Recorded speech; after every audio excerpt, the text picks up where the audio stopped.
जी part 2 start हो गया part 2 start.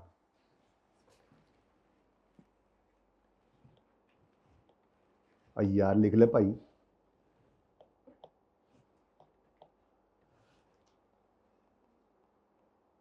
ये क्या लिख दिया मैंने? चलो एक ही लिखते हैं फिलहाल। है कोई इस नाम से वाकफियत? आपने तो ये नाम सुना हुआ है ना, आपको तो ये नाम मैंने अब सुनाना है ना। ये तो स्टैंडर्ड का नाम है, ठीक है। स्टैंडर्ड क्या होता है ये भी बताऊंगा इंशाल्लाह, ठीक है। लेकिन चलो पहले ये बता देता हूँ, IAS किसे कहते हैं? सुना है?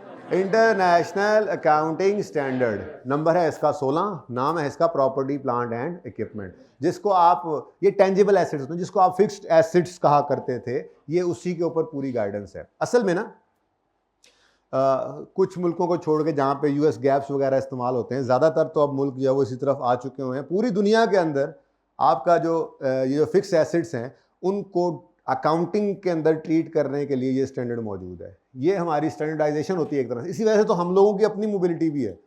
यानी आप यहाँ पे CA करते हैं, आप किसी और कंट्री के अंदर उनके कोई, हर मुल्क के लॉज टैक्स डिफरेंट होते हैं, तो आप उनके पर्चे दें, आपको वहाँ की भी मेंबरशिप मिल रही होती है। तो उसकी वजह ये होती है कि हम ये जो स्टैंडर्ड्स पढ़ते हैं, ऑडिटिंग के स्टैंडर्ड्स, अकाउंटिंग के स्टैंडर्ड, ये पूरी दुनिया के अंदर, मतलब ये वो जो है अमेरिका में बैठा हुआ जॉन भी, और जो है वो कनाडा में बैठा हुआ रॉबर्ट भी, और यहाँ पे बैठा हुआ अब्दुल्ला भी, सारे के सारे यही IAS 16 पढ़ रहे हैं और वो PPE को इसी के साथ ही ट्रीट कर रहे हैं, ठीक है। तो ये इंटरनेशनल अकाउंटिंग स्टैंडर्ड नंबर 16 जो है ये फिक्स एसेट्स के साथ डील करता है, ठीक है।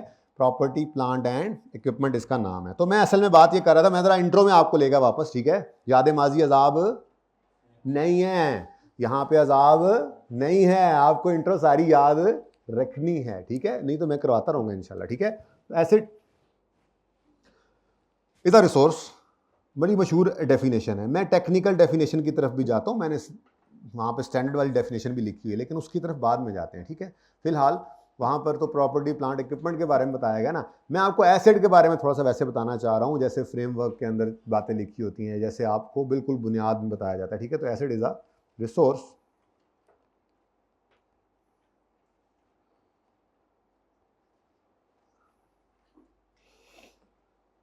Controlled by entity. कंट्रोल बड़ी इंपॉर्टेंट चीज है, control.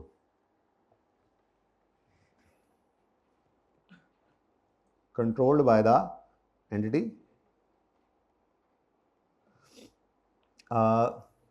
as a result of a past event, as a result of a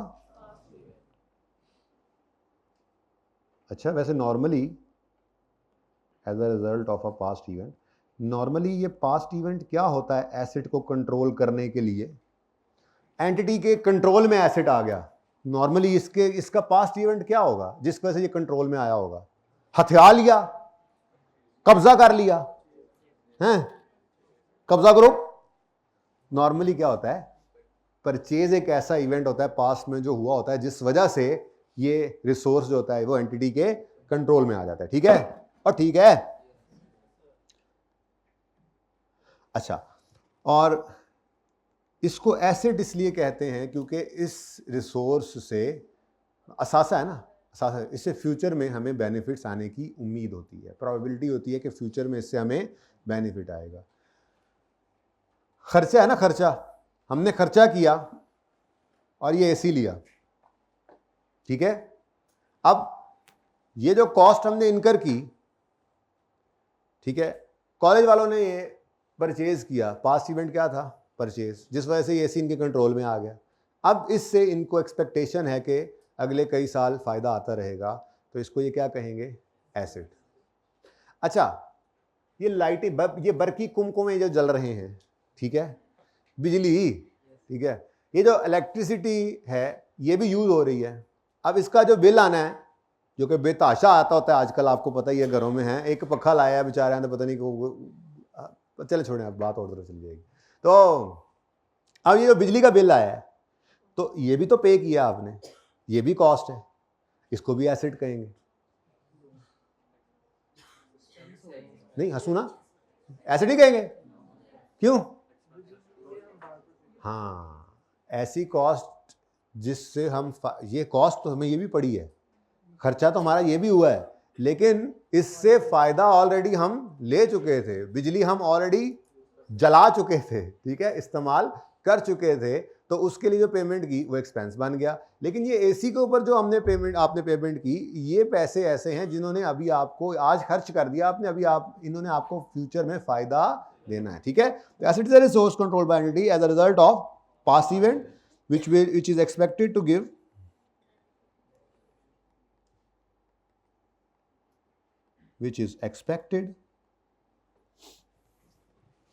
give benefit. Don't tell me कि मैंने ये वैसे ही लगाया हुआ था और चार्जिंग नहीं हो रही थी। Which is expected to give benefits in future.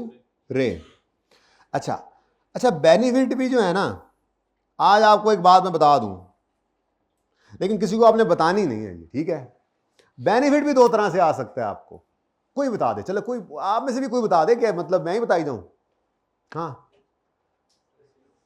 कोई चुप के ना बैठे किसी के पीछे, भाई आंखों से आंखें चार होनी बहुत जरूरी है, ठीक है ना। मुझे ना टेंशन होने लग जाती है, पता नहीं क्या हो गया, किधर चला गया, सो तो नहीं गया? हाँ जी, हैं? बिल्कुल, वेरी गुड। आपको बेनिफिट दो तरह से आ सकता है, आपका रेवेन्यू बढ़ जाए या आपकी कॉस्ट बढ़ जाए। जाग रहे हैं, कॉस्ट कम होना और रेवेन्यू बढ़ना दोनों ही फायदे की चीज है। कॉस्ट का कम होना भी फायदे की चीज है, रेवेन्यू का बढ़ना भी फायदे की चीज है, ठीक है। तो ये दोनों तरह से, कहीं आगे जाकर कभी ऐसा हो कि वो आपसे कहे कि जी हमने ये एसेट खरीदा है, हमने एक प्लांट लगाया है, जिस वजह से हमारा जो फैक्ट्री के अंदर पहले 2 घंटे के अंदर एक एसी बनता था, अब हमारा वो 1.5 घंटे में बनने लग गया है। हमारे प्रोडक्शन प्रोसेस के अंदर इंप्रूवमेंट आ गई है। अब देखो ना, 1.5 घंटे में आधा घंटा एक एसी बनाने के अंदर अगर बच गया, तो आधे घंटे की कितनी कॉस्ट बची। लेबर को भी आधे घंटे के वो पैसे नहीं देने पड़ेंगे, ओवरहेड्स भी आधे घंटे के नहीं लगेंगे, तो हुआ ना फायदा।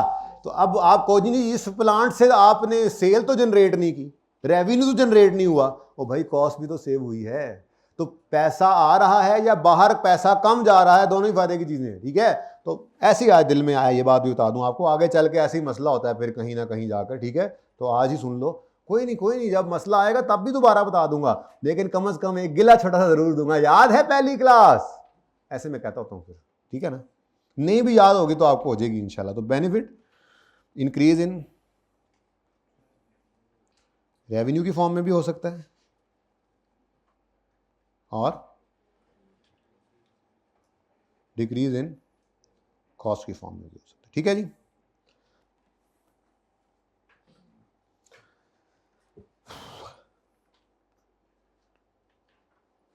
अच्छा, ये जो बेनिफिट है ये फ्यूचर में जो आना है,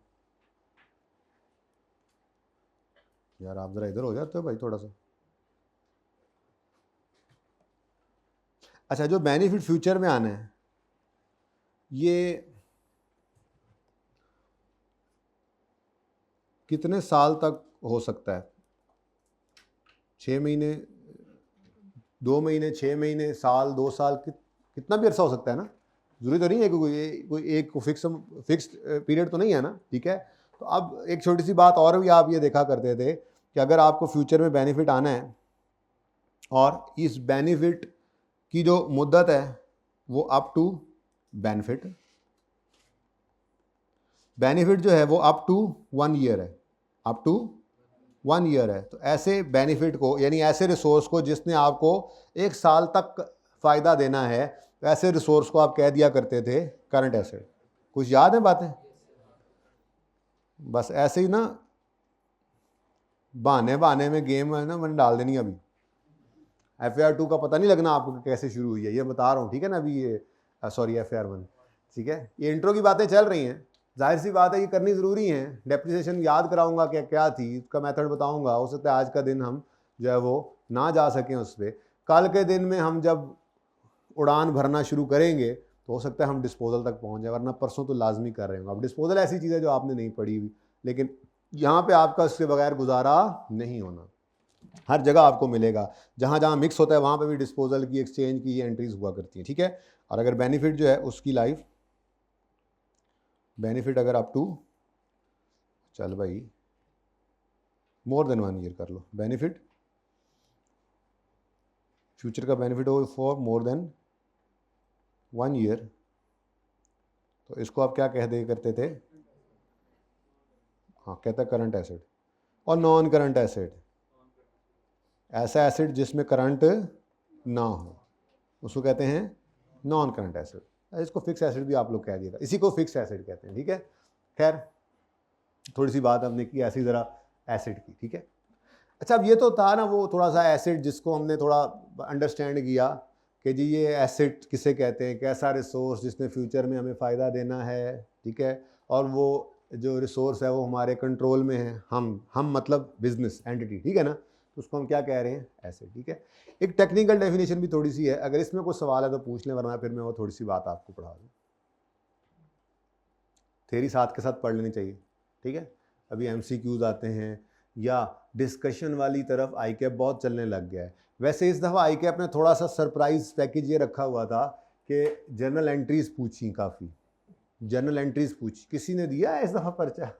वैसे होता है ना कभी कभी, वैसे ही शुगर लगाने चले गए, उनको होते हैं बच्चे। खैर चलें, तो जर्नल एंट्रीज़ की तरफ गया था, लेकिन कोई नहीं मसला, हमारी तो रूटीन यही होती है कि हम कोई भी टॉपिक शुरू करते हैं तो उसको जर्नल एंट्री से ही उठाते हैं। मुझे पता है आप लोगों को एडिशन ऑफ फिक्स एसेट की जर्नल एंट्री आती है, लेकिन मैं फिर भी आपको यहाँ पे एंट्री करवाऊंगा, उसके बाद ही आगे चल रहे हैं, ठीक है ना। खैर, तो ICAP ने जर्नल एंट्रीज IE16 है ना, अब इसमें किस किस तरह के सवाल बन सकते हैं? वो आपसे जर्नल एंट्रीज पूछ सकता है, वो आपसे प्रॉपर्टी प्लांट इक्विपमेंट का नोट बनवा सकता है, ठीक है, डिस्क्लोजर से कहते हैं। और वो आपसे डिस्कशन मांग सकता है, डिस्कस, यानी कि वो जो आपको आदतें पड़ी हुई हैं, जरा debit credit, income statement, balance sheet, वो कहे चक्कर ही कोई नहीं, ये सिचुएशन है, डिस्कस, एक्सप्लेन। अब बैठे हैं मुंह उठा के। तीसरी तरह का सवाल होगा, चौथी तरह का सवाल एक्सट्रैक्ट्स। क्या चीज़ जी? एक्सट्रैक्ट्स किसे कहते हैं? पूरी इनकम स्टेटमेंट बैलेंस शीट नहीं बनवाता आपसे यहाँ पे, क्योंकि जो इनकम स्टेटमेंट बैलेंस शीट आप पढ़ के आए हैं ना इंट्रो में, वो FAR 1 में नहीं हो, फिर FAR 2 में। यहाँ पे आपको इनकम एक्सपेंडिचर और बैलेंस शीट जो बनानी पड़ेगी वो NPO के टॉपिक के अंदर है, वहाँ पे जाके बनाएंगे। जो प्रॉफिट एंड लॉस और बैलेंस शीट आप बना कर आए ना इंट्रो में, उसकी एक्सट्रैक्ट्स हम हर टॉपिक में हम I16 पढ़ेंगे ना, आप देखेंगे आज नहीं शायद ना पहुँच सकें, लेकिन कल लाजमी इस पर चले जाएंगे। हम जो भी टॉपिक पढ़ेंगे उसको हम पहुँचाएंगे कहाँ पे? इनकम स्टेटमेंट में क्या जाना है, बैलेंस शीट में क्या जाना है, क्योंकि बेटा हमारे सब्जेक्ट का नाम ही क्या है? Financial accounting and reporting. हमने फाइनेंशियल स्टेटमेंट्स तक ही बनाना सीख रहे हैं ना यहाँ पे, तो फाइनेंशियल स्टेटमेंट्स तक हम हर चीज़ पहुँचाएंगे, ठीक है। तो ये 4 तरह के सवाल ICAP पूछता है, ठीक है। आपसे वो जर्नल एंट्रीज मांग लेगा, आपसे वो disclosure PP property plant equipment का डिस्क्लोजर बनवा लेगा। 5 कंपोनेंट्स है ना फाइनेंशियल स्टेटमेंट्स के, सुना हुआ है आपने इंट्रो में? 5 कंपोनेंट्स क्या क्या थे जी, क्या क्या थे? कंपोनेंट्स ऑफ फाइनेंशियल स्टेटमेंट्स कितने हैं जी? 5। Number 1 statement of comprehensive income, number 2 जिसको आप उर्फ आम में इनकम स्टेटमेंट कहते हैं, बल्कि आप तो शायद प्रॉफिट एंड लॉस अकाउंट कहते थे, पर अब बड़े हो गए हैं, अब वो प्रॉफिट एंड लॉस अकाउंट एक इसके अंदर एलिमेंट, एक मतलब इसके अंदर सेक्शन है। बेसिकली ये 2 सेक्शंस हैं इसमें, एक प्रॉफिट एंड लॉस होता है, दूसरा अदर कंप्रीहेंसिव इनकम होती है। इंशाल्लाह पढ़ेंगे आप, यहाँ पे पढ़ेंगे आप, ठीक है। खैर एनीवेज आप इसको इनकम स्टेटमेंट कहें फिलहाल, ठीक है। तो स्टेटमेंट ऑफ कंप्रीहेंसिव इनकम और स्टेटमेंट ऑफ फाइनेंशियल, जिसको आप प्यार से बैलेंस शीट भी बुलाते हैं, ठीक है। ये दोनों चीजें आप बनाकर आए हैं इंट्रो में। ये बैलेंस शीट तो हम बनाएंगे यहाँ पे NPO की, लेकिन बनाएंगे, ठीक है। बाकी ये दोनों चीजें दोबारा आएंगी, पूरी शिद्दत से आएंगी, और वो वाली आएंगी जो आपको प्रिंटेड फॉर्म में नजर आती हैं लिस्टेड कंपनीज की, लेकिन FAR 2 के अंदर, ठीक है। तो थोड़ा सा उसके अभी इंतजार करना है, ठीक है। उसके बाद तीसरी चीज होती है जी statement of changes in equity. ये आपके सिलेबस में यहाँ पे मैंने दिखाया भी आपको, ठीक है। चौथी चीज है जी statement of cash flow, statement of, ये भी आपके सिलेबस में अभी आपको दिखा के आ रहा हूँ। ये दोनों चीजें आप यहाँ पे बनाना सीखेंगे। और 5वीं चीज है जी notes to the financial statements. अच्छा, अब जो notes to the financial statements है ना, ये सिलेक्टेड नोट्स आप बनाएंगे यहाँ पे, फुल फ्लैज नोट्स नहीं। फुल फ्लैज नोट्स तो तब ना जब ये फाइनेंशियल स्टेटमेंट्स बनाएंगे, 7 पूरे नोट्स बनाना सीखेंगे FAR 2 के अंदर। यहाँ पे हम सिर्फ रेलेवेंट नोट्स बनाएंगे। IE16 पढ़ेंगे, उसका नोट बनाना सीखेंगे, यानी disclosure. EPS earning per share पढ़ेंगे, उसका नोट बनाएंगे। IS 40 पढ़ेंगे, इन्वेस्टमेंट प्रॉपर्टी है, उसका नोट बनाना सीख लें। तो जो टॉपिक हम पढ़ते जाएंगे, हम IAS 8 पढ़ेंगे, उसका नोट बनाना सीखेंगे। सेलेक्ट जो टॉपिक से रेलेवेंट नोट्स हैं वो हम बनाना सीखेंगे, लेकिन तफसीली नोट्स जिनको कहते हैं वो फिर FAR 2 में जाकर आएंगे आप, ठीक है। तो ये जो नोट्स है ना, नोट्स, इसी के अंदर ये मैं जो बात बोला था ना कि IAS 16 के चैप्टर में से कौन कौन से सवाल पूछेगा, तो मैंने आपको कहा कि आपसे वो जर्नल एंट्रीज मांग सकता है, ठीक है, आपसे वो नोट बनवा सकता है जिसको डिस्क्लोजर भी कहते हैं। ये नोट ये इस कंपोनेंट का पार्ट है इंशाल्लाह, ठीक है। देखेंगे ये पूरा आपको नक्शा आपके सामने आएगा। अभी तो पहला दिन है, ऐसी गपशप आज मैंने मतलब गपशप के लिए आपको बुलाया हुआ है, पढ़ा थोड़ी रहा हूँ मैं आज, ठीक है, अरे गपशप लगा रहे हैं, ठीक है। तो डिस्क्लोजर बनवा सकता है। दूसरी चीज, तीसरी चीज आपसे डिस्कशन मांग लेता है, एक्सप्लेनेशन मांग लेता है। जो कॉन्सेप्ट आपको पता है वो कहता है अंग्रेजी में लिख के बताओ, वहां पे सबकी हवा निकल जाती है सारी, ठीक है। और चौथी चीज है एक्सट्रैक्ट, यानी इनकम स्टेटमेंट। आप एक्सट्रैक्ट छोड़ो, आप बोलो इनकम स्टेटमेंट बैलेंस शीट बनवा लेगा आपसे IAS 16 से रिलेटेड। आपको पता ही, आप देख कर आए हैं इनकम स्टेटमेंट में डेप्रीसिएशन जाती थी। IAS 16 के ये फिक्स एसेट से रिलेटेड क्या चीज जाती है इनकम स्टेटमेंट में? डेप्रीसिएशन जाती है। और बैलेंस शीट में क्या जाता है? कॉस्ट भी और अक्यूमुलेशन यानी बुक वैल्यू। तो यही चीजें आपने लिख कर दिखानी होंगी, बस यही एक्सट्रैक्ट्स हैं, दिखाता हूं, समझाता हूं, ओके, ठीक है। चले, बात कहां से कहां निकल गई, कहां थे हम? हाँ, तो मैं ये कह रहा था आपको कि आपको IAS 16 के अंदर जो है वो 4 तरह के सवाल आते हैं। तो किसी MCQ में डाल दे या किसी डिस्कशन वाले सवाल के अंदर ये यूज करना पड़ जाए तो पता होना चाहिए टेक्निकल डेफिनेशन भी। लेकिन उससे पहले मुझे बताएं, ये सादा वाली देसी जटकी डेफिनेशन में कोई मसला है तो बताएं। एसिड इसी को कहते हैं, ठीक है। अब IAS 16 ने जो प्रॉपर्टी प्लांट इक्विपमेंट में चीजों को क्लासिफाई किया है उसकी क्या डेफिनेशन बताता है वो मैं आपको पढ़ाने लगा हूं। लेकिन उससे पहले मेरा सवाल है आपसे, ये इसको हमने थोड़ी देर पहले एक एसिड कहा है, ये नजर आ रहा है एसी? नहीं, मैं कैमरे वाले में ऑनलाइन वालों से पूछ रहा था, ठीक है, तो नजर आ ही रहे होने। हाँ, ऑनलाइन हाइब्रिड वाले भी तो बैठे। अच्छा, इसको हमने थोड़ी देर पहले एसिड का दर्जा दे दिया, एसिड के दर्जे पे इसको फाइल्स ओ सॉरी। तो अब मेरा सवाल ये है कि ये आपने थोड़ी देर पहले कहा था कि एसिड तो वो होता है कि जिससे आपको कंट्रोल में तो है, पास इवेंट खरीदा भी गया, कंट्रोल में भी आ गया, ठीक है। अब इससे फ्यूचर में फायदा है, ठीक है। अब फायदा जो है, जाके बैठना है, फायदा जो है, मैंने कहा यार रेवेन्यू बढ़ाए। अच्छा मुझे बताओ, ये एसिड जो है इससे रेवेन्यू जनरेट हो रहा है? इसमें से क्या वो टॉफियां बन के निकल रही हैं जो हमने बाहर बेचनी है जाके? बोलो, तो क्या मतलब फिर ये एसिड तो ना हुआ?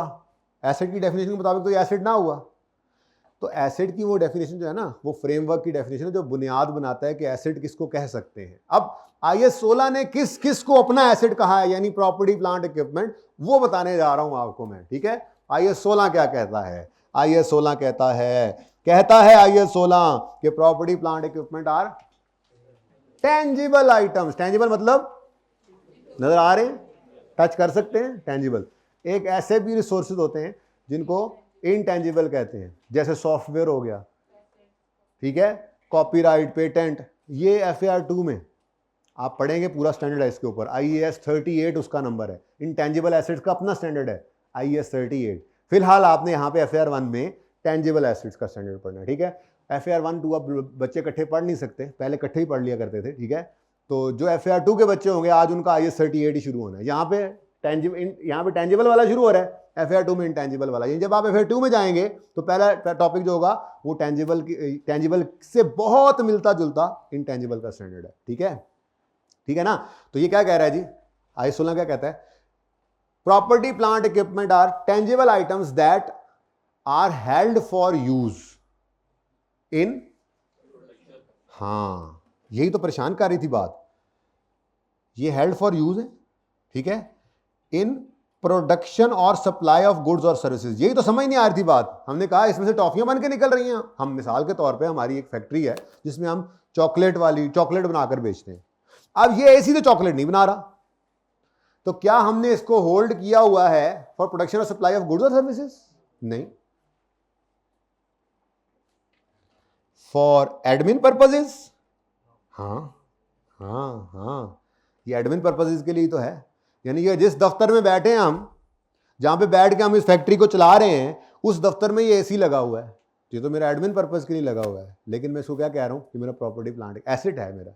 डायरेक्टली मेरी चॉकलेट तो नहीं बना रहा, लेकिन सपोर्ट तो कर रहा है ना, ठीक है। और एक बीच में चीज छोड़ गया हूं मैं, वो क्या है?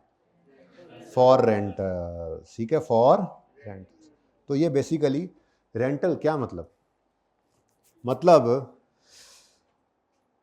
देखें, कोई भी चीज ऐसी है, कोई भी चीज जो है वो अपनी जात के एतबार से प्रॉपर्टी प्लांट इक्विपमेंट बनती या नहीं बनती की तरफ नहीं जा रही होती। मिसाल के तौर पे आप कहो जी कार जो होती है, कार व्हीकल जो होता है, वो तो नॉन करंट, वो तो पीपीई है, तो फिक्स एसेट है, कह सकते हैं ना आप।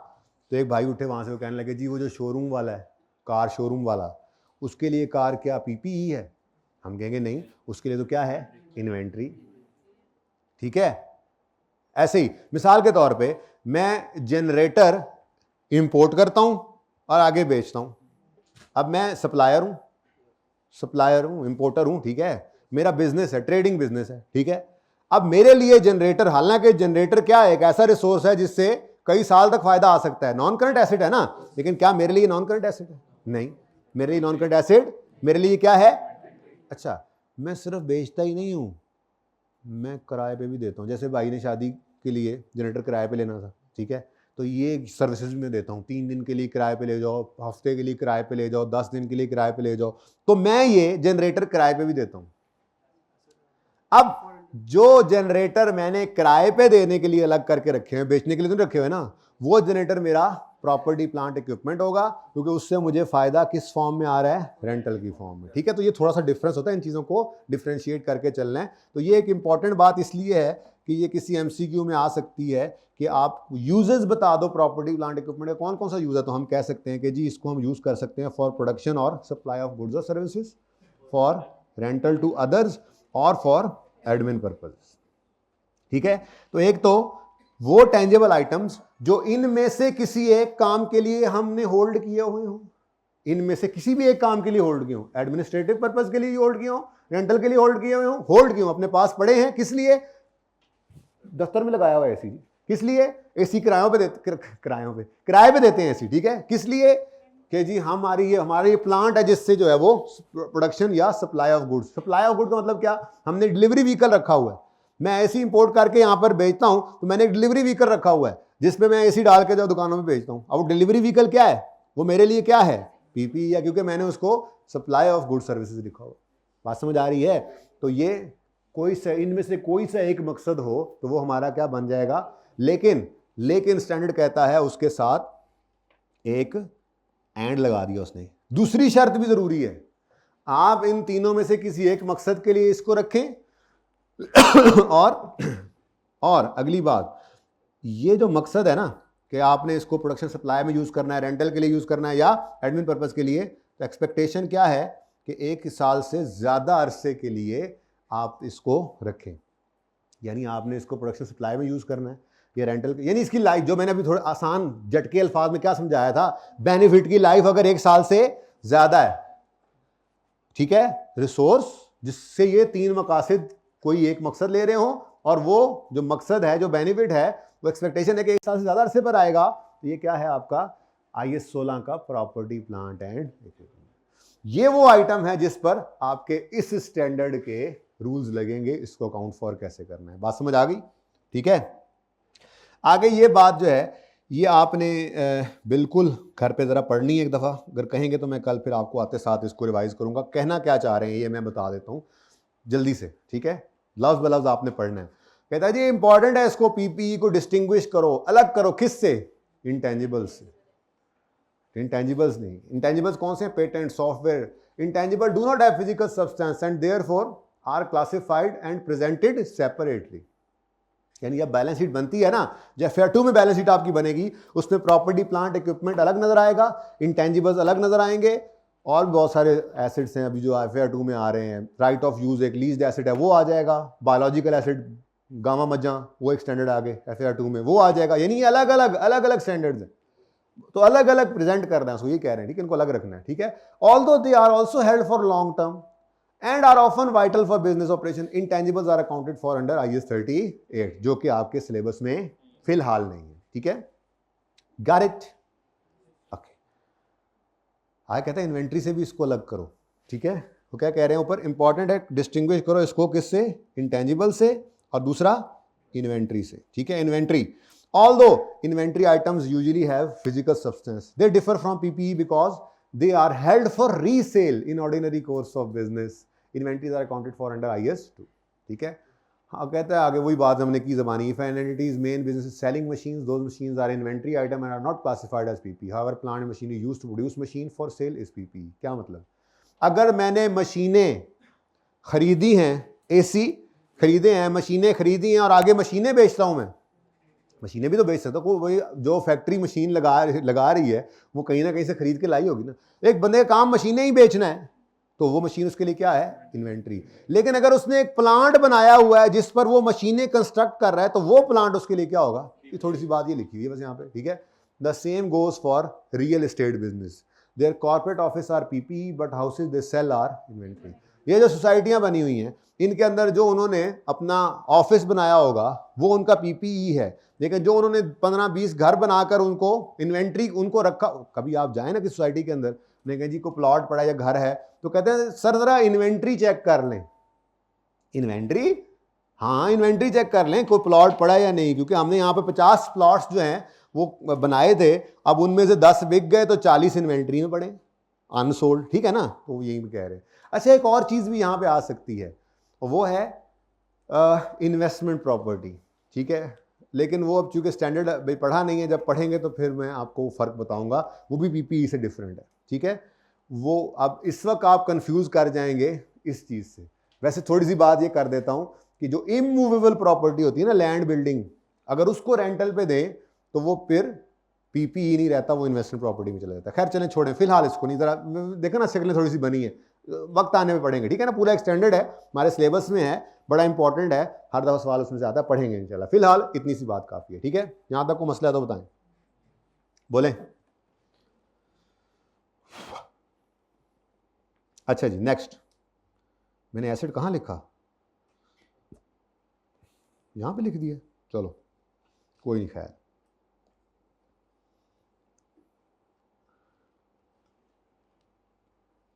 अच्छा जी अगली बात, थोड़ा सा आइडिया हो गया अब प्रॉपर्टी प्लांट इक्विपमेंट में क्या चीज़ें आएंगी, ठीक है। प्रॉपर्टी प्लांट इक्विपमेंट में वो टेंजिबल आइटम्स आते हैं जिनको आपने प्रोडक्शन या सप्लाई ऑफ गुड सर्विसेज के लिए रखा हो, या रेंटल्स के रेंटल पे देने के लिए रखा हो, या एडमिन पर्पज़ के लिए, और इनसे बेनिफिट जो है वो कई साल पर आना हो, ठीक है। तो ये वो प्रॉपर्टी प्लांट इक्विपमेंट है जिस पर ये IS 16 में लगना है, ठीक है। उसको इनिशियली मैयर कॉस्ट पे करते हैं, कॉस्ट में क्या कुछ आता है थोड़ा बहुत आपने इंट्रो में पढ़ा हुआ है, हमारी किताब में मौजूद है, लेकिन फिलहाल मेरा आज का मकसद नहीं था इसलिए मैंने वो थ्योरी भी यहाँ पर नहीं डाली हुई, ठीक है। अगली चीज़ जो इंपॉर्टेंट है वो क्या है, डेप्रीसिएशन, डेप्रीसिएशन, सिएशन, ये तो कोई बात ना हुई, ये क्या है और ये क्या है, कोई एक बात करो यार, पेन नहीं बंद हो गया, या ये तो सेंट को या इसको भी किटी को, चलो छोड़ो, सॉरी डेप्रीसिएशन। मैं कहा सो ना गए हो, आज पढ़ाई तो हो नहीं रही है, आप लोग बोर क्यों हो रहे हो, गपशप लग रही है, एंजॉयमेंट हो रही है आज तो, हैं तो पढ़ाई कराई मैंने अभी तक, कोई नई चीज़ बताई हो, कोई नई चीज़ बताई हो, वैसे बस वो सुर्खी पाउडर लगाया हुआ है चीज़ों को, नई चीज़ तो कोई नहीं थी, हैं जी। प्रॉपर्टी प्लांट की डेफिनेशन पढ़ा दी ऐसे ही बस, चले। अच्छा जी डेप्रीसिएशन किसे कहते हैं,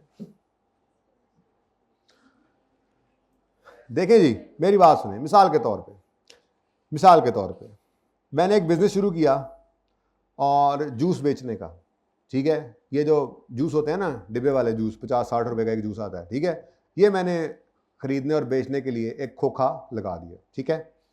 और मैंने इस साल में 500 रुपए के जूस बेच लिए, ठीक है। अब कॉस्ट ऑफ सेल होती है मुझे पता है, लेकिन मैं फिलहाल बस नाम शाम नहीं लिख रहा, चलो कॉस्ट ऑफ सेल भी लिख देता हूँ मैं। कॉस्ट ऑफ सेल जनाब ये मैंने तकरीबन ख़रीदे थे कोई 400 रुपये के, ठीक है। और ये मेरा आ गया जी ग्रॉस प्रॉफिट, ठीक है जी। मिसाल के तौर पे ये पता है ना, ये देखा ये इस शक्ल की चीज़ देखी हुई है, PNL होता था आप लोगों का, ठीक है। अच्छा मेरे कुछ अदर एक्सपेंसेस आ गए जिसमें सैलरी, रेंट, लटरम पटरम, 20 रुपये वो भी पड़ गए ऐसे, आप कहोगे सर सैलरी किसकी हो यार, एक छोटा रखा हुआ है वहाँ पे खोखे पे, रेंट, और रेंट खोखे का भी रेंट दे रहे हैं। अच्छा नहीं, रेंट नहीं दे रहे, खोखा हमने लगाया हुआ अपना, ठीक है, तो उसकी डेप्रिसिएशन तो आ जाएगी ना। बहरहाल एक्सपेंसेस थे कुछ। जो मैंने खोखा लगाया है उस खोखे पर मेरा 5,000 रुपया खर्च हुआ। कितना जी? तो मैंने खोखा नहीं 5,000 ये भी कर दिया। बताओ जी कितना प्रॉफिट आया? नेट में लॉस आ गया। कितना? 4,000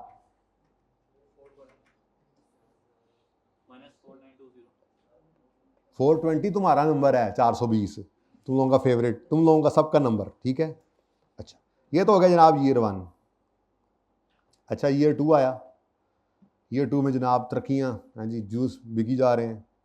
1500 का जूस बेच लिया हमने, टोटल 1200 रुपये का ख़रीदा था और 300 रुपये का प्रॉफिट हो गया। एक्सपेंसेस भी जाहिर सी बात है बढ़ गए, 2 छोटे रखने पड़े, काम बढ़ गया, ठीक है, तो ये को 50 रुपये का एक्सपेंस हो गया। और बस जनाब कितना जी? लो जी, क्या ये सही है? इस साल का प्रॉफिट नहीं है, ये साल रोई जा रहा है, ये साल हंसी जा रहा है। मामला क्या हुआ है? गड़बड़ कहाँ पे आई है? हाँ ये जो बिल्डिंग है, बिल्डिंग, ठीक है, मैं बिल्डिंग ही कर देता हूँ, ठीक है, ऐसी को आपका हमसाया बैठा हो आप उसको छेड़ी जाओ, ठीक है। तो ये जो बिल्डिंग है, ठीक है, ये बिल्डिंग जो है ये सारी की सारी हमने एक्सपेंस आउट कर दी पहले ही साल में। हालांकि हमारा ये कारोबार तो चल रहा है और अगले 5 साल तक, अच्छा इसको ना ऐसे कर लो, 5,000, ये 4,000, ये 1,000, ये 200, अब कितना बताना जरा, थोड़ा सा ऐसा अच्छा नहीं लगता, ठीक है। 15,000, 12,000, 3,000, 500, 2500 जी, ये कितना? ये माइनस, हाँ ये बोलो ना, मैं परेशान हो गया। अच्छा ज़रा मैंने ऐसे ज़रा थोड़ा सा आगे चलाना था ना। अच्छा आप सुनो भाई, मामला ये है कि हमने ये जो खर्चा किया है बिल्डिंग पे, इस खर्चे को करने के बाद अगले 5 साल तक हम इसी बिल्डिंग में, इसी खोखे में, इसी कियोस्क में, कियोस्क कहते हैं ना इसको, ठीक है, इसी कियोस्क में मैंने 5 साल तक जूस रख के बेचने दे। यार ये टाइम इतनी जल्दी कैसे खत्म हो गया? अभी है ना आधा घंटा 35 मिनट है ना, ओके। तो अगले 5 साल तक इस खर्चे ने मुझे बेनिफिट देना है, और गलती क्या कर दी? सारे का सारा उसको पहले साल में ही एक्सपेंस आउट कर दिया। Now this is violation of matching concept. Hybrid वालों जाग रहे हो ना? हाँ, कौन कौन नहीं जाग रहा? कौन कौन जाग नहीं रहा? अच्छा, कौन कौन सो रहा है? कौन कौन जाग रहा है? अच्छा हूं तो जाग ही गए उन्होंने। सवाल समझने में असल तो मसला ही होता है, सवाल समझा जाए क्या पूछा जा रहा है, ठीक है। सवाल को ध्यान से पढ़ना है। आपने पर्चे में सवाल को 2 दफा पढ़ना है और फिर तीसरी बार करना शुरू करना है, उसको भी पढ़ना है, ठीक है ना। हाँ, जो ऐसा नहीं करेगा ना तो उसके पासिंग के चांसेस कम है। मैं वैसे चलो एक मशवरे की बात बता दूँ, तो ज़िंदगी का असूल अकाउंटिंग में, मैं हमें तो उस्ताद 3 दफ़ा कहते थे पढ़ो और फिर सवाल शुरू करो, आपको डिस्काउंट है। बच्चे हमारे अहद के चालाक हो गए, 2 दफ़ा, एक दफ़ा डिस्काउंट दे दिया, 2 दफ़ा सवाल पढ़ना है और फिर पेन को सवाल हल करने के लिए उठाना है। उससे पहले उठाने वाले अपनी जिम्मेदारी पर ये काम करेंगे, इंतजामिया जिम्मेदार ना होगी। अच्छा जी, क्या कह रहा था मैं यार, क्या कह रहा था? एक तो मुझे आसपास नहीं जाने देना आप लोगों ने, ठीक है ना। क्या कह रहा था मैं ये कह रहा था कि ये मैचिंग कॉन्सेप्ट की वायलेशन नहीं होगी कि इस खर्चे से बेनिफिट, देखो ना अगले साल फिर यहां पे सेल आनी है। अब ये सेल जो आ रही है, ये जूस जो बिक रहा है इसी खोखे में रख के तो बिक रहा है, तो इस कॉस्ट के अगेंस्ट जो बेनिफिट्स हैं वो अगले 5 साल में फैले हुए हैं, तो ये कॉस्ट को भी अगले 5 साल पे फैला के एक्सपेंस आउट करना चाहिए। ये है मैचिंग कॉन्सेप्ट। ये असल मसला है जिस वजह से एक कॉन्सेप्ट आता है डेप्रीसिएशन। डेप्रीसिएशन क्या है? Systematic allocation of cost of asset over it's useful life. होगी डेफिनेशन, बस है नहीं किसी। सिस्टमैटिक का मतलब क्या है? और ये नहीं करना 5,000 है ना, इधर 2,000 कर लें, इधर 1,000 कर लें, इधर 500, इधर बकाया। नहीं नहीं नहीं, ऐसे नहीं। कोई एक सिस्टमैटिक एलोकेशन होनी चाहिए। अब वो सिस्टमैटिक एलोकेशन है वो मेथड्स में जाकर देखेंगे। मेथड्स के पीछे भी साइंस होती है। ऐसे नहीं कि रात को ख्वाब में बाबा जी ने आकर तुम्हारे बिजनेस के लिए स्ट्रेट लाइन बहुत अच्छा है बच्चा, और तुमने स्ट्रेट लाइन लगा दिया। ठीक है, उसके पीछे भी साइंस है। ठीक है ना। खैर एनीवेज, तो डेप्रिसिएशन की डेफिनेशन क्या बनी? सिस्टमैटिक एलोकेशन ऑफ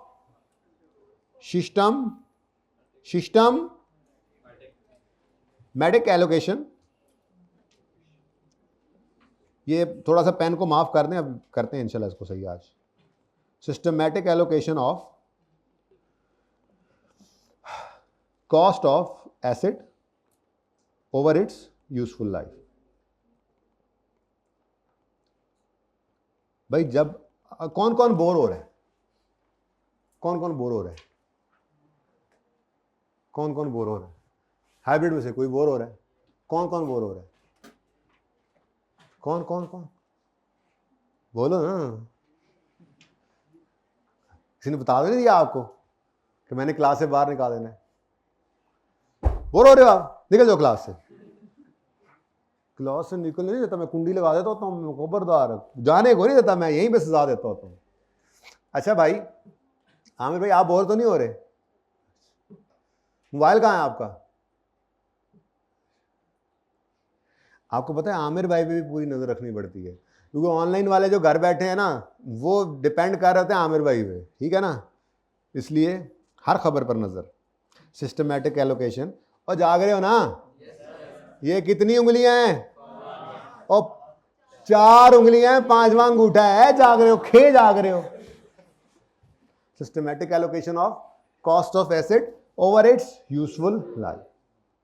ठीक है। सिस्टमैटिक का मतलब क्या है? मैं कहता हूं जी, मिसाल के तौर पे ये खोखे से मुझे हर साल बराबर बराबर फायदा आएगा। Any question? ठक ठक ठक, yes yes yes. Your head is not appearing actually. बहरहाल चलो कोई बात नहीं यार, जिन्ना मर्जी आंदा है, तुसी जो कहो वो आएगा। ये लो।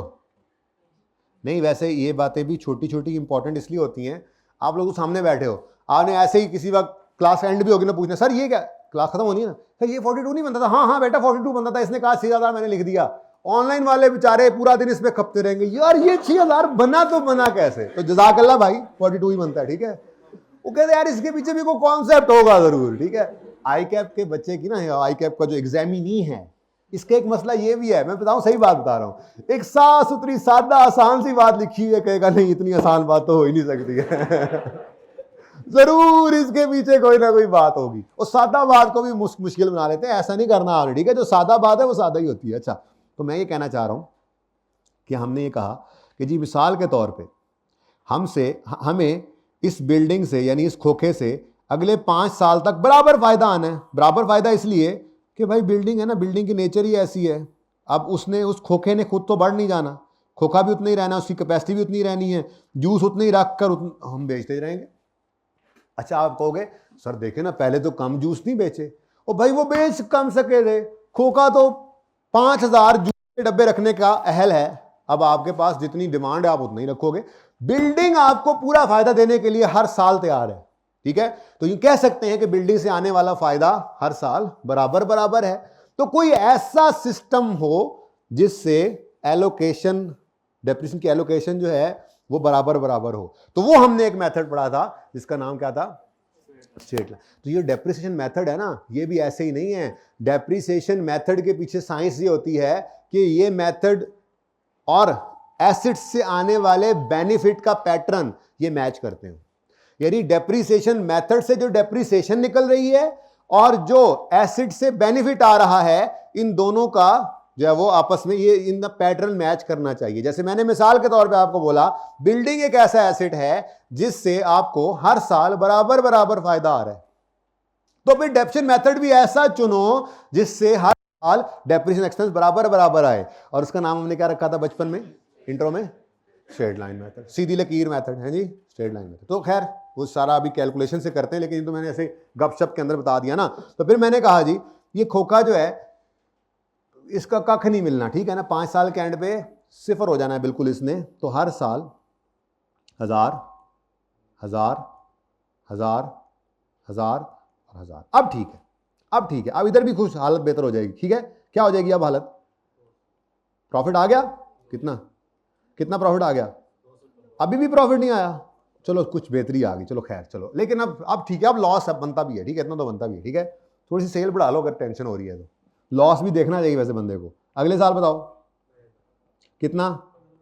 1500 एंड सो ऑन। लेकिन अब ठीक है, ठीक है, क्योंकि अब क्या किया हमने, अब इस कॉस्ट 5000 की कॉस्ट को हमने 5 साल पे डिस्ट्रीब्यूट कर दिया, क्योंकि इस कॉस्ट से हमें अगले 5 साल तक फायदा आना है। हमने ये जूस जो इसी खोखे में रख के नहीं बेचने, तो 5 साल तक ये जूस यहां पे रख कर बिकेंगे, तो फिर इस कॉस्ट को भी 5 साल पे बांटना चाहिए। इसी को तो कहते हैं डेप्रिसिएशन। क्या? Systematic allocation of cost of asset over it's useful life. Got it और नॉट गॉट इट? तो सिस्टमैटिक का मतलब क्या है? और अच्छा, यूजफुल लाइफ किसे कहते हैं? यूजफुल लाइफ बेनिफिट देगा, उसके बाद डेड हो जाएगा। वो तो मैंने अभी नाम ही नहीं बोला। क्या हाल है? आप तो आना ही तो जल्दी आ जाते यार, खजल होता रहा मैं आज जी। हाइब्रिड बच्चे कम है आज, चलें खैर जी। क्या बोल रहा था मैं, क्या पूछ रहा था मैं? यूजफुल लाइफ किसे कहते हैं? देखो भाई, देखो भाई, सीधी सी बात है, बनाने वाला तो चीज को ऐसे बनाता है कि बंदा जाए तो जाए, चीज ना जाए, ठीक है। अब एक गाड़ी बनाने वाली कंपनी है, उसने गाड़ी को ये रख के नजर सामने रख के बनाया कि 25 साल तक इस गाड़ी ने कहीं नहीं जाना। आपके सड़कों के ऊपर बेताशा 2000 मॉडल गाड़ियां चल रही हैं, बेहतरीन चल रही हैं, नहीं चल रही?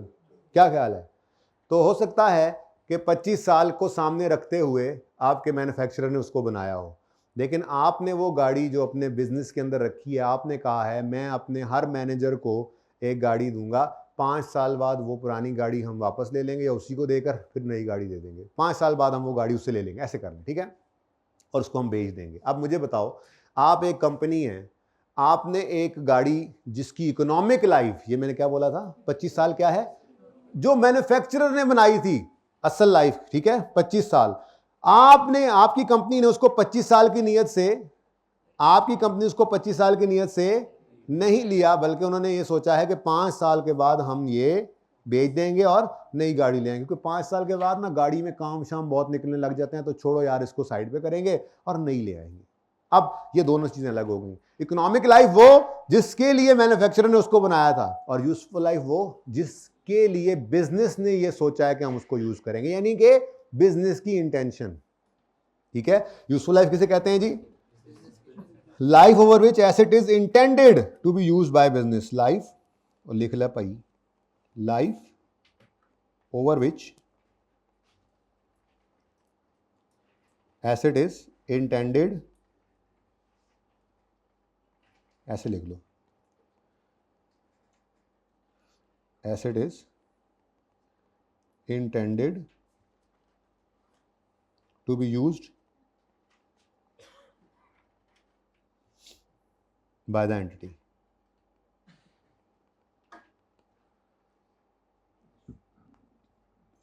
ठीक है जी। इंटेंडेड मतलब इंटेंशन, मतलब नियत, यानी कि एसेट की लाइफ तो भाई 25-30 साल है, लेकिन भाई आपके बिजनेस ने उसको यूज करने का सोचा ही 5 साल के लिए हुआ है, तो फिर क्या कॉस्ट को 25 साल में डेप्रिशिएट करेंगे? नहीं, हमारी अकाउंटिंग के अंदर important thing is useful life. जितने साल के लिए हमने ये एसेट यूज करने का सोचा है, डेप्रिसिएशन भी उसी के ऊपर करेंगे। तो ये दोनों में डिफरेंस है। तो यूजफुल लाइफ बमुकाबला वर्सेस इकोनॉमिक लाइफ। तो इकोनॉमिक लाइफ किसे कहते हैं जी? हाँ, इकोनॉमिक लाइफ है टोटल लाइफ ऑफ, यूं लिख लो चलो, total life for which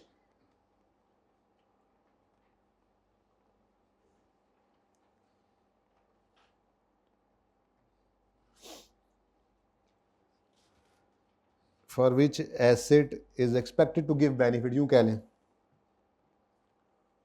asset is expected to give benefit, यानी कि एसेट तो एक्सपेक्टेड है कि अगले 25 साल तक फायदा दे सकता है, लेकिन हम उस 25 साल का क्या करें? हमने जब उसको सोचा ही 5 साल इस्तेमाल करने के लिए है, तो फिर हमारे लिए रेलेवेंट क्या है? फॉर डेप्रीसिएशन पर्पस रेलेवेंट क्या चीज है? यूजफुल लाइफ, इकोनॉमिक लाइफ नहीं। मसला कब आएगा पर्चे में? जब ये दोनों दे देगा। जब ये दोनों गिवन होंगी तो आपने कौन सी यूज करनी है? और अगर वो सिर्फ लाइफ लिख दे, वो यूज करेंगे।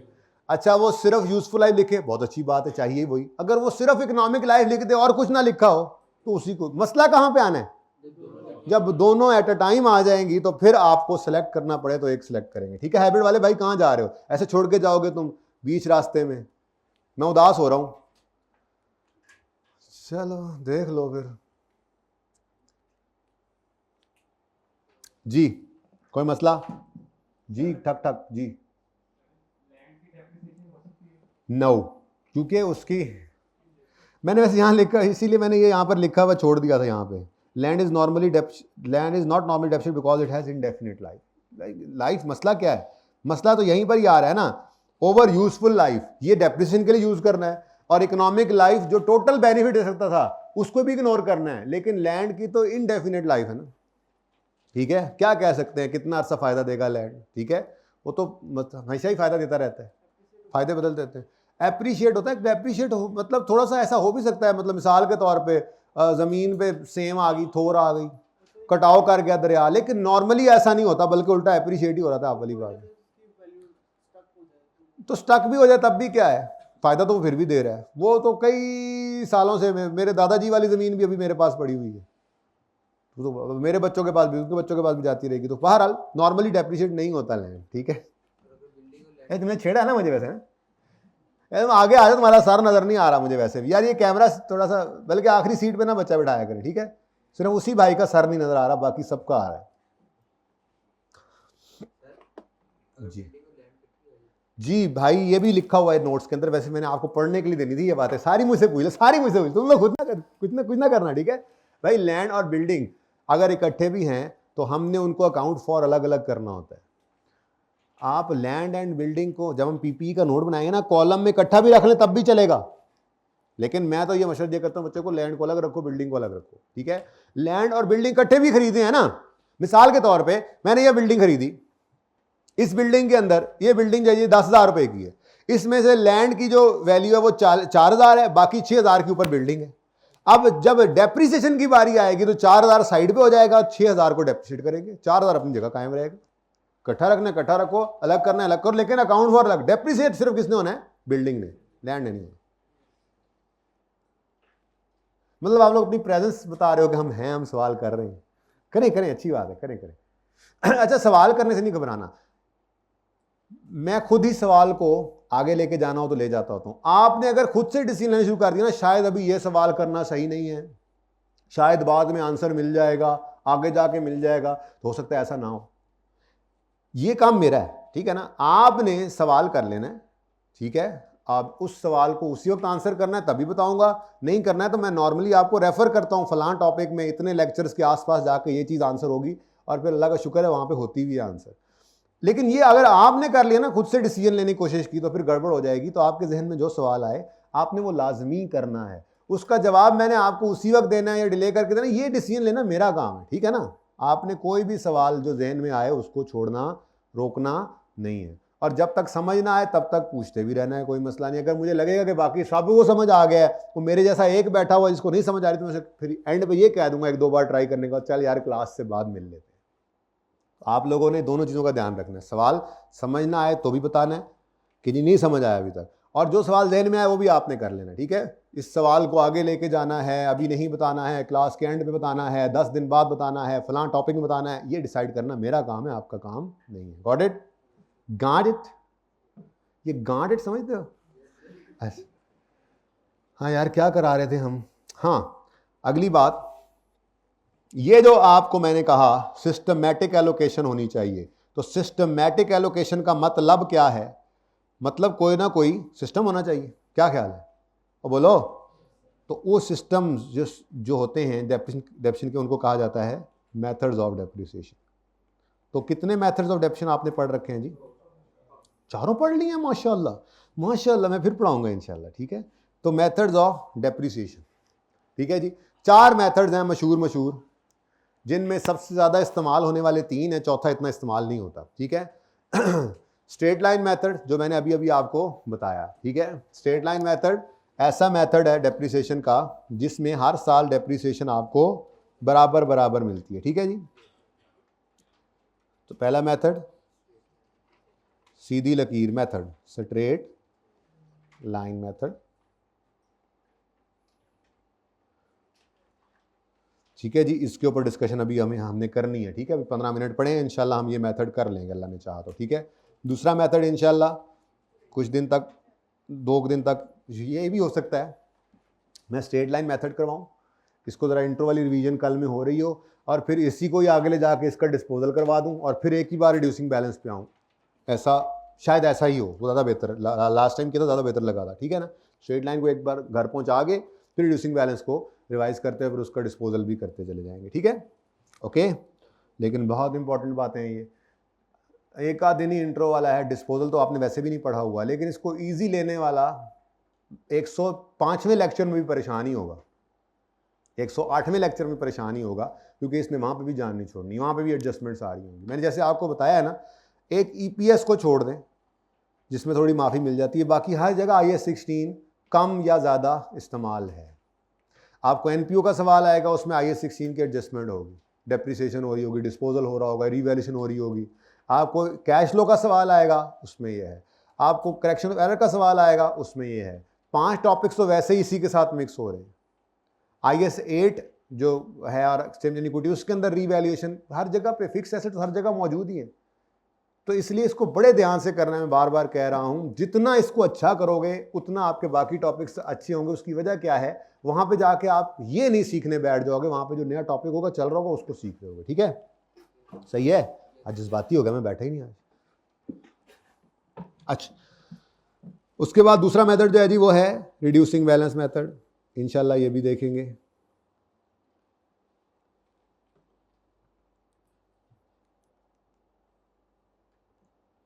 और फिर है जनाब आउटपुट मेथड, इसको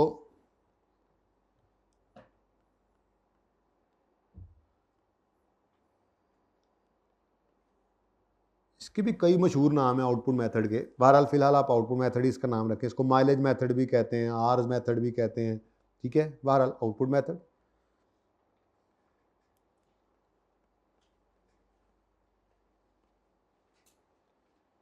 और एक जो ऐसी फजूल सा बस है, एहतियातन कर लेना है किसी MCQ में ना आ जाए, वो है sum of years digit method, sum of years digit method,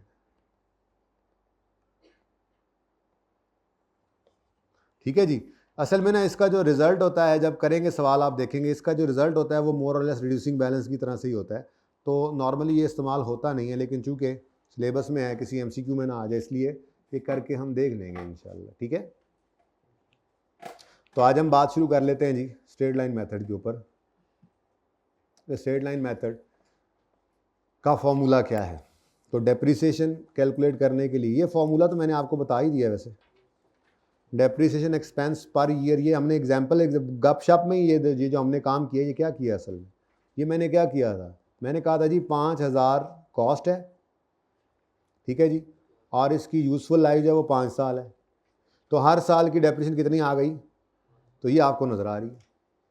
तो बेसिकली ये काम हमने कर ही लिया था, बस ज़रा ऐसे गपशप में किया तो लगा कि बहुत आसान सी बात है, फार्मूला लिखें तो बच्चे कहते हैं पता नहीं ये क्या होने लगा, कुछ भी नहीं है, यही फार्मूला अंग्रेजी में लिख रहा हूँ बस, ठीक है। कॉस्ट क्या होती है, उसमें क्या क्या आता है, ये तो बात मैंने अभी आपको बताई ही नहीं है, ठीक है। तो डेप्रिसिएशन एक्सपेंस पर ईयर निकलता है इसमें से, अगर ईयर से डिवाइड करें तो पर ईयर आएगा ना, ठीक है। डेप्रिसिएशन एक्सपेंस पर ईयर कैसे निकलेगा जी, कॉस्ट को डिवाइड करेंगे हम, कॉस्ट को डिवाइड करेंगे हम यूजफुल लाइफ से, ठीक है जी। कौन सी लाइफ से जी, इकोनॉमिक लाइफ या यूजफुल लाइफ?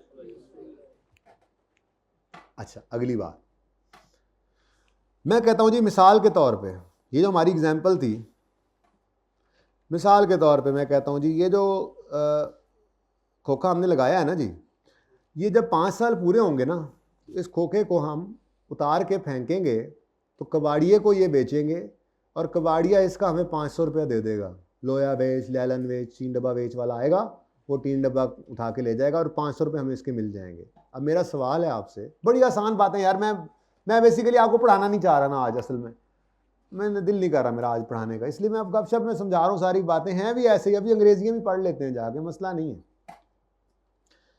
तो इसकी रेजिडुअल वैल्यू की बड़ी टेक्निकल डेफिनेशन है, अभी पढ़ा भी देता हूँ, उम्मीद अभी देख लेंगे, टाइम बच गया, वरना कल पढ़ लेंगे, आपको घर से तो पढ़ने के लिए देनी है, मैंने सफ़े में लिखा हुआ है।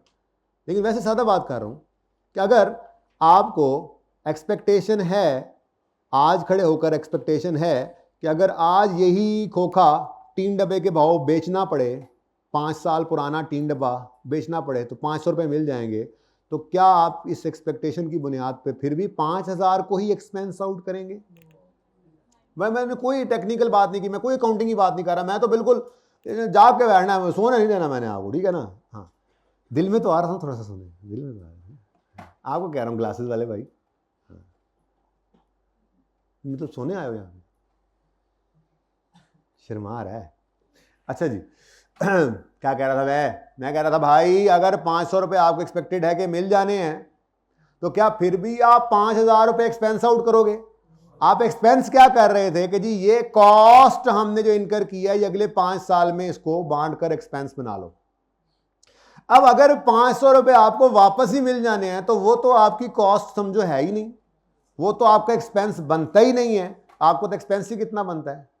4500। कितना बनता है? तो अगर आपको सवाल के अंदर, इसको कहते हैं, ये जो आपको कबाड़िया जो पैसे दे रहा है ना, इसको कहा जाता है रेजिडुअल वैल्यू। क्या कहा जाता है जी? रेजिडुअल वैल्यू क्या है? वो एक्सपेक्टेड अमाउंट। अच्छा, ये बड़ी टेक्निकल बात है, ये जरा ध्यान से देख लो, एमसीक्यू भी 1-2 बार आई के अपने इसका पूछा हुआ है। आप यहां खड़े हो और ये खोखा है, ठीक है जी, ये खोखा आज नवा है, नवा, ये नया है, ये नवा है, नवा, ठीक है। आज ये कितने का है? 5000। 5 साल के बाद ये खोखा जो नवा होगा, नवा, मिसाल के तौर पे 5 साल बाद महंगाई बड़ी हो रही है, तुहानू पता है जी, ये जनाब जाकर बनेगा 8000 का।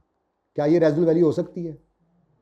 नहीं, ये नहीं हो सकती। अगली बात, अच्छा, ये जो खोखा आज नवा है, ये 5 साल के बाद, थोड़ा सा इसको पुराना करें, 5 साल के बाद, छत रहने दो, अच्छा नहीं लगता, यहां से थोड़ा सा फर्श खराब कर देते हैं, ठीक है। ये दरवाजा लगा हुआ था, ये दरवाजा थोड़ा सा टूट गया ऐसे, ये 5 साल के बाद यह पुराना हो जाएगा, पुराना। तो 5 साल, क्योंकि महंगाई बड़ी हो रही है, तो 5 साल के बाद ये मिसाल के तौर पे 2500 रुपए का बिक जाएगा। क्या ये रेजिडुअल वैल्यू है? 5 साल बाद, ये वाला नहीं, पुराना, लेकिन 5 साल बाद इसकी कीमत जो एक्सपेक्ट कर रहे हैं वो कितनी है? 2500। क्या ये रेजिडुअल वैल्यू होगी? यही बच्चे फंसते हैं, यही फंसते हैं, यही फंसते हैं, ये भी रेजिडुअल वैल्यू नहीं होगी, ये भी रेजिडुअल वैल्यू नहीं होगी। तो फिर रेजिडुअल वैल्यू क्या होगी? हम कहेंगे ये नवे को नवा ही रखेंगे, लेकिन हम कहेंगे अगर आज ये ऐसा ही हो जाता, यार अब इतना पुराना मुझसे कैसे बने, ये जरा ऐसे, अगर ये आज के हिसाब से देखें, यानी कि अगर हम ये कहें कि यार वो 7 वाले बंदे ने 5 साल पहले लगाया था, 7 वाला खोखा ना हमारा 5 साल पुराना है, अब वो तोड़ने लगा है, कबाड़िए ने आके उसके 500 रुपए लगाए हैं। कितने लगाए हैं जी? 500 रुपए। तो ये क्या है? ये बड़ी टेक्निकल बात कर रहा हूं मैं, ठीक है, इसके ऊपर एमसीक्यू बन जाता है। तो ये क्या है जी? ये जो 500 रुपए है ना, ये 500 रुपए आखिरकार ये क्या हमें मिल गई? अच्छा, ऐसी बात नहीं है कुछ ज़बानी बातें कर रहे हैं, यहां पे लिखा हुआ है, मैंने कहा जरा बता दूं कि रेजिडुअल वैल्यू क्या होती है? Residual value of an asset is the estimated amount that an entity would currently obtain। मैं यूं मिसाल के तौर पे समझा रहा हूं ना, हमारा तो खोखा आज नया है, 7 वाले भाई का खोखा 5 साल पहले जो लगाया था उसने, वो अब तोड़ के कबाड़िए को बेच रहा है, कबाड़िए ने उसके कितने लगाए हैं? तो हम भी आज खड़े होकर ये रेजिडुअल वैल्यू लेंगे अपने खोखे की, ठीक है ना।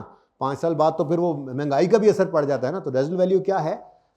Residual value of an asset is the estimated amount, मैं अपनी मिसाल वाली फिगर्स लिखता हूं, 500, that an entity would currently obtain, हालांकि करंटली को हम बेच रहे हैं उसको, हमारा तो खोखा नहीं है, ठीक है ना, that entity would currently obtain from disposal of asset after deducting estimated cost of disposal, इसको छोड़ो फिलहाल, if the asset were already of the age and the condition expected at the end of its, बात समझ आई अब, तो ये क्या है, लेकिन यार ये बड़ी मुश्किल होगी ना बात, ये फिर किसी वक्त जब एमसीक्यू आएगा ना इसको फिर दोबारा पढ़ेंगे, अभी फिलहाल छोड़ो, अभी सादा बात क्या है, सादा बात क्या है, सादा बात क्या है, तिलों वाली बात नहीं, सादा बात, सादा बात क्या है, सादा बात 5,000 रुपए का खोखा लगाया है और 500 रुपए इसके मिल सकते हैं कबाड़ से, यानी कि एंड पे लाइफ के ये एक्सपेक्टेड है कि इतने पैसे दे देगा, तो ये क्या है, रेजिडुअल वैल्यू। ये हम डेप्रिसिएशन में इस्तेमाल, डिडक्शन नहीं, इसकी डेप्रिसिएशन हमने, क्योंकि ये 500 तो हमें बच जाना है, ये तो हमारी कॉस्ट बननी ही नहीं है, तो 4500 डिवाइड बाय 5 करो, कितना बनता है,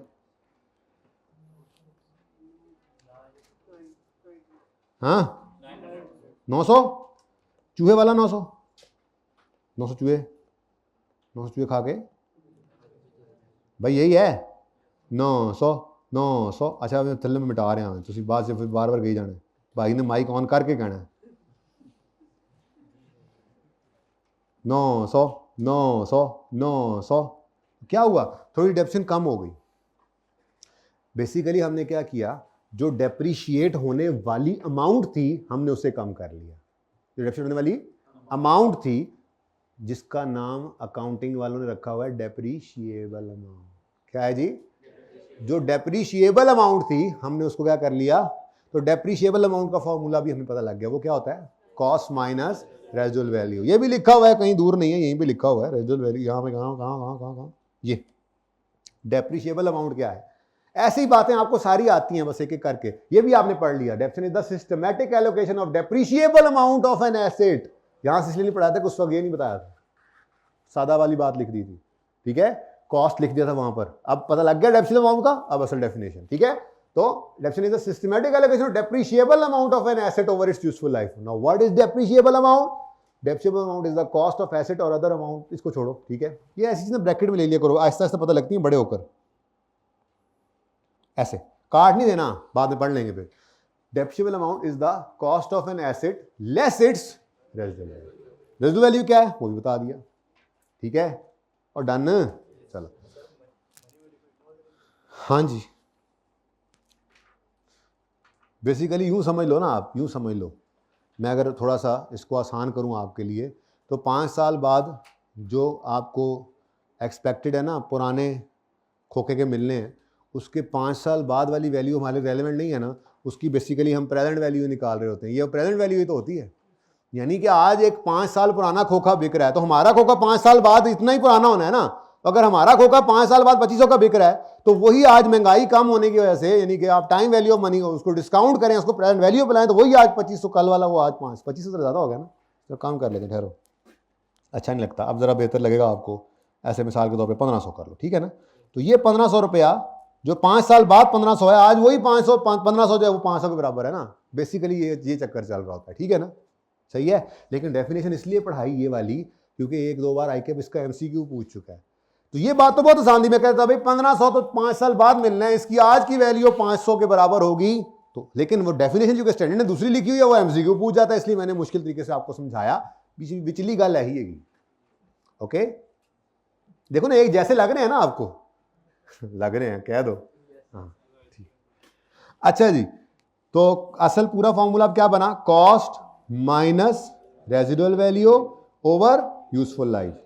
अच्छा, इसका एक और फॉर्मूला भी है, आप अगर यही डेप्रिसिएशन एक्सपेंस निकालना चाहो और आपके पास रेट अवेलेबल हो, तो आप cost minus residual value into rate भी कर सकते हैं, इनटू डेप्रिसिएशन रेट, ठीक है जी, दोनों तरह से आंसर सेम ही आएगा, स्ट्रेट लाइन मेथड है, ठीक है। तो टाइम आज बहुत जल्दी खत्म हो गया, आज से पहले तो हमेशा मैं एक दो सवाल करा दिया करता हूँ, चलो एक ट्राई करते हैं, छोटा सा सवाल कर लेते हैं, ठीक है, बल्कि इसको छोड़ो, आप ये होमवर्क में करोगे, मैं एक सवाल वहाँ पे बनाता हूँ, मुझे पता है 9:45 पे आपकी क्लास है ना टैक्स की, तो कोई नहीं 5 मिनट आज एक्स्ट्रा ले लेता हूँ, आप लोगों ने लेट भी तो किया है ना, 5। अब कुछ बच्चे ऐसे हैं जो मुझसे पहले पढ़ते हैं, वो कह रहे हैं जी ये तो कोई नई गल है, पहले कहीं पढ़ा होगा, नई गल तो नहीं है, शक्लें भी बनी, मैंने देख भी ली, ये कोई मसला नहीं है। बेसिकली आप लोगों ने लेट किया है, पहले 5, 7, 10 मिनट आप लोग आते रहे हैं, तो प्लीज़ आप लोगों ने टाइम पे आना है कल से, ठीक है ना। बहुत काम है हमारे पास। अगर आप इसमें थोड़ी सुस्ती दिखाएंगे ना तो उसका मसला क्या होगा, मसला ये होगा कि आपको ज़्यादा दिन पढ़ना पड़ेगा, या कभी मुझे स्पीड मारनी पड़ जानी है। मैंने जो पढ़ाना है आप लोगों को ये लगना है उस्ताद ने बहुत अच्छा पढ़ाया, तो उस्ताद को पता होना है कि बच्चों की काम चल रहा है। तो इसलिए आप लोगों ने टाइम नहीं वेस्ट करना, मेरा टाइम पे आना है, ठीक है। और मेरे लेट होने को लेट होना नहीं कहते, क्योंकि मैंने जब आना है क्लास उस वक्त शुरू होनी है। क्या ख्याल है? मैं कभी लेट नहीं होता, मैं बच्चों को कहता होता हूँ या आप टाइम से पहले आ जाते हैं या आप टाइम के बाद आते हैं। मैं जब भी आता हूँ क्लास उस वक्त शुरू होती है, मेरा रिकॉर्ड है, जब भी मैं आया हूँ क्लास तब शुरू हुई है, लेट कभी नहीं होता मैं, ठीक है। अच्छा जी सुने, एक मिसाल, ये मार्कर है, अच्छा जी सवाल है जी, सवाल है कॉस्ट एक एसिड की कितनी करनी है, 1500 कर दो, और रेजिडुअल वैल्यू इसकी कर दो 100 रुपये, 300 रुपये कर दो। नहीं ना यार, 1200 ज़रा ईजी हो जाएगा, क्या हो गया, ठीक है, मेरे भी तो कुछ अपने मसाइल होते हैं। अच्छा जी, उसके बाद यूजफुल लाइफ है जनाब, लाइफ लिखी हुई है सिर्फ, ठीक है। भाई कह रहे हैं 4 साल करें जी, 4 साल कर लें यार, इसको 3 साल ना कर लें,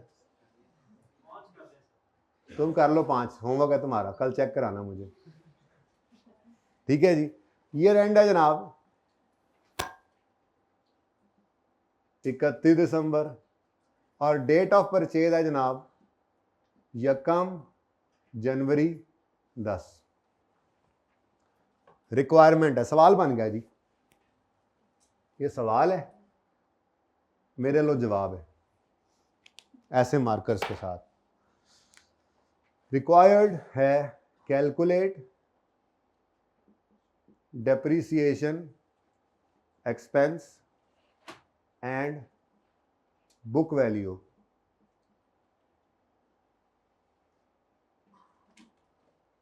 फॉर द years ended 31 दिसंबर 10 से 10, 11, 3 साल है ना, कोई तो चलेगा।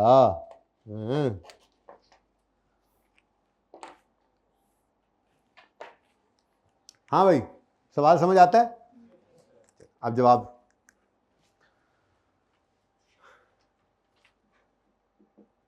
अच्छा जी, एक फॉर्मेट है, इसके ऊपर हम हमेशा ही इसी के ऊपर रहेंगे, मेथड आएंगे जाएंगे, हमारा ये फॉर्मेट नहीं बदलेगा। इसके पीछे एक बहुत बड़ी रीज़न ये है कि आपका जो मेन काम यहाँ पे जो सबसे फेवरेट है आई कैप का, इस दफ़ा भी उसका सवाल ही उसी की एडजस्टमेंट अच्छी उसकी आई हुई थी, और हर सवाल के अंदर हर दफ़ा होती है, वो है रीवैल्यूएशन।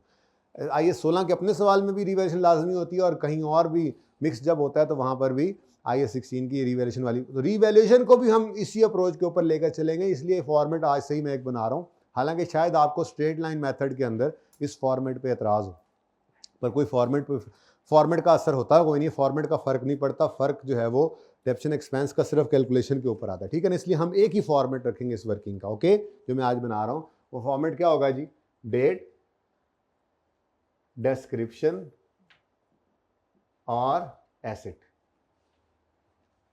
अच्छा, अब जब हमारी रीवैल्यूएशन आएगी ना बेटा, तो इसी एसेट के आगे हम फिर कॉलम्स ऐड करेंगे, रीवैल्यूएशन, P&L, 1-2 कॉलम्स आ जाते हैं, ठीक है ना। तो इसी को हम कंटिन्यू कर जाएंगे, इसलिए हमारा फॉर्मेट यही रहेगा, ठीक है। अच्छा, अब किस दिन खरीदा है जी हमने इसको, 1 जनवरी 2000, तो यहां पर हम सबसे पहले लिखा करेंगे इसकी कॉस्ट कितनी है जी, 1500। उसके बाद डेप्रीसिएशन एक्सपेंस निकालना है जी हमने, मेथड स्ट्रेट लाइन है, सवाल चुप हो तो स्ट्रेट लाइन ही लगाते हैं ना, ठीक है, तो स्ट्रेट लाइन मेथड है, ठीक है। मेथड लिखना है तो लिख लो, वैसे जरूरत नहीं है।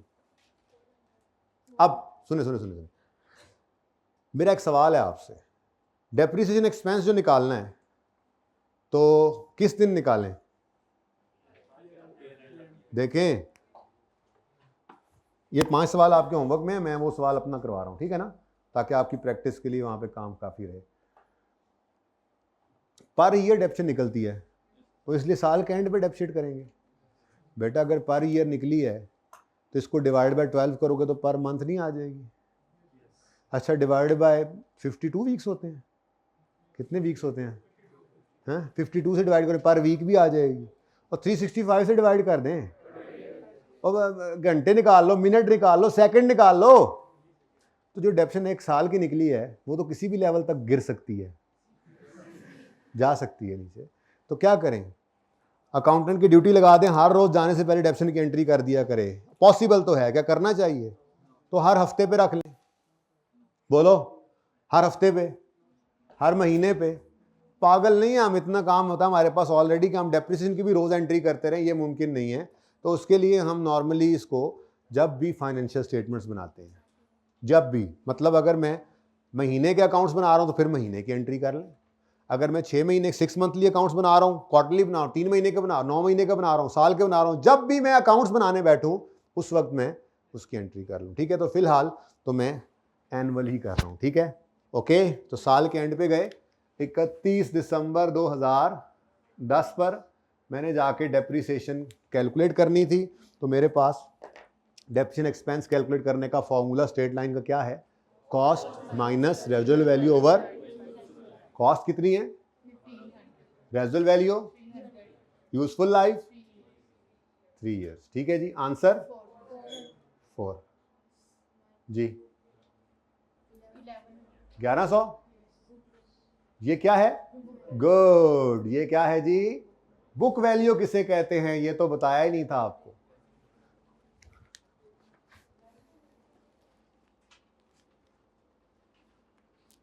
कैसे क्या चीजें पढ़ते जा रहे हैं हम आहिस्ता आहिस्ता, पता नहीं लग रहा। ये carrying amount, carrying amount, book value, carrying value, return down value, ये सब इसी के नाम है, ठीक है।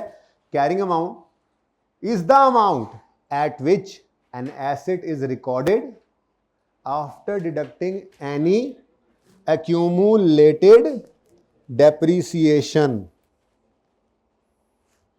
एंड वाला नहीं पढ़ना, मेरा पेन फंस गया, लेकिन एंड वाला नहीं पढ़ना आपने, अभी नहीं पढ़ना, अलग टॉपिक है, ठीक है, ओके। वो इंपेयरमेंट पढ़ेंगे तो फिर ये भी आ जाएगा, ठीक है ना।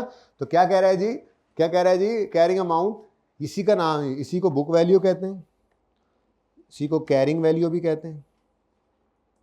Return down value, book value, carrying amount, ये सब एक ही चीज के नाम है, ठीक है। तो ये क्या है? कितने गया? ये is the amount at which an asset is recorded after deducting any accumulated depreciation. Accumulation मतलब होता है आज तक की डेप्रिसिएशन। तो अभी तक तो सिर्फ 1 साल ही गुजरा था, तो 1 साल की डिडक्शन माइनस हुई, तो ये क्या आ गई? बुक वैल्यू, ठीक है। अगले साल पे गए, 31 दिसंबर 11, डेप्रिसिएशन निकालनी थी। अब स्ट्रेट लाइन मेथड, हाँ स्ट्रेट लाइन, हर साल डेप्शन बराबर। इसका एक और मतलब भी है, हर साल डेप्शन का फॉर्मूला सेम। लिखने की जरूरत भी नहीं है, लेकिन अभी जरा इब्तदाई इश्क है, इसलिए मैं आपको लाजमी ये लिखकर याद करवाना चाह रहा हूं कि 100% सेम फॉर्मूला है, कोई चेंज पर्चे में जो लिखने की दोबारा जरूरत ही नहीं है जी। कितना रह गया? 700। अब ये क्या है? Book value. 31 दिसंबर 12 जी, डेप्रिसिएशन सेम, लिखने की जरूरत नहीं है वैसे तो, लेकिन चलो। और एंड पे क्या बच गया? यही तो हम सब चाहते थे कि मिनटों में ढेरों बर्फ बन जाए। बुक वैल्यू क्या बचा है? वही रेजुअल वैल्यू जो हमने सोची थी, जिसको डेप्सिट ना करने का हमने फैसला किया था 3 साल के एंड पर, वही बचा हुआ मिला आपको, ठीक है, सही है। अब कुछ बच्चे कहेंगे सर ये फॉर्मेट तो रिटर्न डाउन मतलब रिड्यूसिंग बैलेंस मेथड के लिए यूज होता था। ऐसी कोई बात नहीं है। रिड्यूसिंग बैलेंस मेथड या स्ट्रेट लाइन मेथड या आउटपुट मेथड या सम ऑफ डिजिट मेथड, ये सिर्फ यहां पे लग रहा है। यही जब हम रिड्यूसिंग बैलेंस करेंगे ना परसों, इंशाल्लाह उम्मीद है परसों या परले दिन जब भी करेंगे, जब जिसका डिस्पोजल वगैरह सब कुछ कर चुके होंगे, जब रिड्यूसिंग बैलेंस में आएंगे तो वहां पे क्या होगा? सिर्फ फर्क ये होगा कि इस पर रेट लगेगा और अगले साल फिर बुक वैल्यू पर रेट लगेगा और फिर बुक वैल्यू पर रेट लगेगा। फॉर्मेट का कोई लेना देना नहीं है मेथड ऑफ एडेप्शन से। मेथड ऑफ एडेप्शन ये पढ़ा होगा। तो ये कौन सा मेथड है जी? अच्छा, अगर इसी को मैं बदलूं और बदल के यहां पर लिख दूं डेट ऑफ परचेज 1 जनवरी के बजाय 1 मार्च, तो क्या फर्क पड़ेगा? ये एनुअल डेप्रिसिएशन का फॉर्मूला है। ये क्या है जी? एनुअल डेप्रिसिएशन का फॉर्मूला है। लेकिन अगर मैंने 1 फरवरी को 1 मार्च को एसेट खरीदा है तो मेरा 10 वाले साल में पूरा साल एसेट इस्तेमाल ही नहीं हुआ। कितने महीने इस्तेमाल हुआ है? 10। 1 मार्च 10, तो 10 महीने इस्तेमाल हुआ, तो 10 महीने ही क्या करेंगे? डेप्रिशिएट। तो फिर इसका क्या कर देना, बल्कि करना ले, सवाल ऐसे ही कर लेते हैं, इसको 1 मार्च कर लें।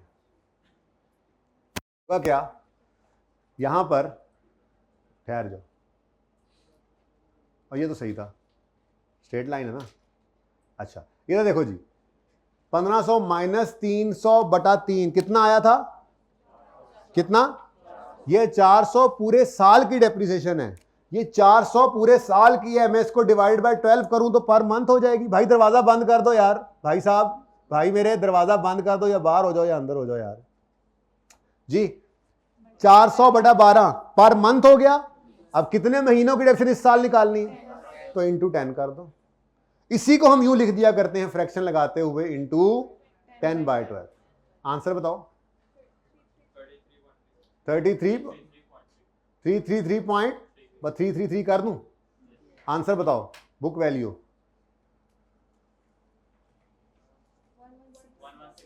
116। अब स्ट्रेट लाइन मेथड है ना, तो कोई मसला नहीं, अगले साल वही 400। आंसर 7 फिर 400 निकला तो अच्छा। अब अगला साल चूंकि मैंने लिया नहीं है, अगला साल अगर आप करेंगे तो बचे ही सिर्फ 2 महीने होंगे। 400 इंटू 2/12 करो तो वो यही 67 बचा होगा। देख लो, वही 300 बचेगा। लेकिन फिलहाल आगे जाने की जरूरत नहीं है। Got it? ठीक है।